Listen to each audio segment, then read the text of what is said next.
Teddy بکری کے فائدے، یہ دیکھیں آپ، ہمارے پاس بالکل ہی چھوٹی سائز کی ٹیڈی بکری ہے، یہ والی نہیں، ابھی جو دوسری ہم ریڈ کلر والی فرسٹ میں ہم نے آپ کو دکھائی ہے، یہ ابھی 2 دانت ہونے جا رہی ہے اور اس وقت یہ تقریباً 2.5 سے 3 ماہ کی گبن بھی ہو چکی ہے۔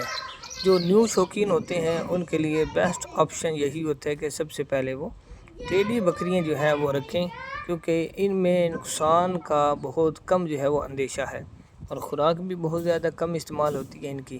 تو اس سے یہ ہے کہ گروتھ ان کی اچھی ہوتی ہے۔ تجربہ حاصل کرنے کے لیے بیسٹ آپشن یہی ہوتا ہے کہ ہم ٹیڈی بکری سے گوٹ فارمنگ کا آغاز کریں، اور یہ ایسی بکری ہے کہ اس کو آپ جیسا بھی چارہ ڈالیں گے یہ آرام سکون سے وہ چارہ کھاتی ہیں۔ اب یہ بکری دیکھیں، ابھی یہ 2 دانت کر رہی ہے اور اس وقت یہ بکری 2.5 سے 3 ماہ کی گبن بھی ہو چکی ہے اور ماشاءاللہ اچھی صحت بھی ہے اور جسامت بھی بہت اچھی ہے۔ تو یہ ہے ٹیڈی بکری کے فائدے۔ جزاک اللہ خیرہ۔